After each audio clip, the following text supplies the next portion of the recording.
Picture a desert so vast and empty it could swallow Germany whole. A silent sea of sand under a gold canopy of stars. And then, right in the dead center of this pitch-black wilderness, you see it. A gaping 230-foot wound in the earth, screaming with roaring orange and crimson flames.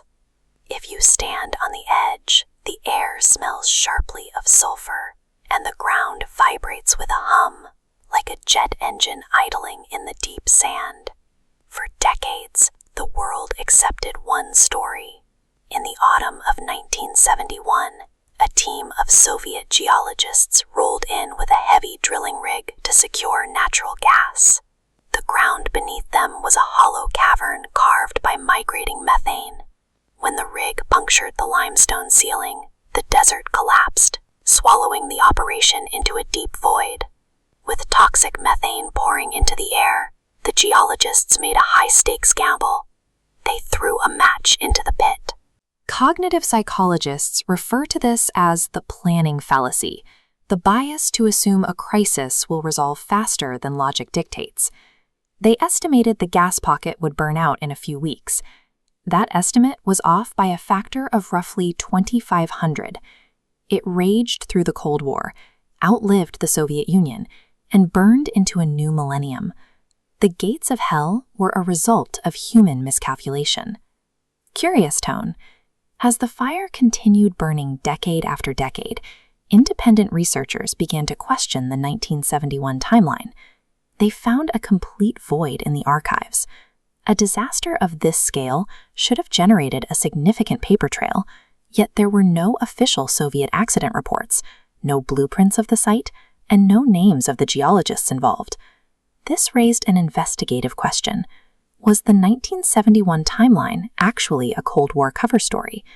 The public version of the crater's origin obscured a much older history. Archival evidence uncovered by Dr. Darvaza Luryeva shows the collapse did not happen in 1971. It happened nearly a decade earlier, in 1963. This topographical map illustrates the remote regions where the Soviet Union conducted sensitive exploration. The collapse occurred during a drilling operation at a geological formation called the Chalyulba structure. The drill bit hit a high-pressure gas pocket, and the earth imploded. They lit the fire in 1963. The pit burned in classified silence for 8 years before the rest of the world knew it existed.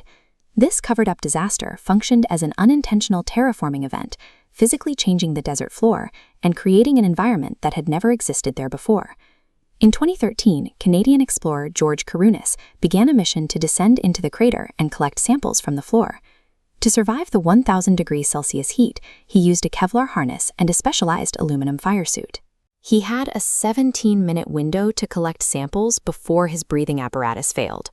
When those soil samples reached a laboratory, researchers found a community of specialized life forms thriving in the high-heat sediment. These extremophile bacteria lived in methane-rich, oxygen-deprived soil that reached temperatures of 400 degrees Celsius. By accidentally ripping open the Earth, Soviet engineers had created a real-world laboratory for life that mirrors how organisms might survive on the methane-choked surfaces of other planets. The crater had become a perfect proxy for hostile alien environments. While it serves as a tourist attraction, the crater is an active ecological disaster. It vents nearly 2,000 kilograms of raw methane into the atmosphere every hour. As this cross-section shows, standard methods like burying the fire won't work. Sealed methane simply migrates horizontally, erupting through new fractures. To stop the fire, Dr. Luryeva's team began offset drilling deep wells nearby to siphon the gas before it reaches the flames.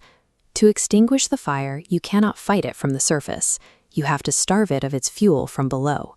Satellite data from 2024 and 2025 confirms that this approach is working. The data reflects the scale of the change, a 3-fold reduction in active burning and a 75% plunge in heat intensity by 2026. The roaring coliseum of fire that defined the Karakum Desert for over half a century is quietly going dark. Human error opened this portal in 1963, and human ingenuity is finally shutting it down. But in doing so, we are deliberately extinguishing one of the most unique alien ecosystems on Earth.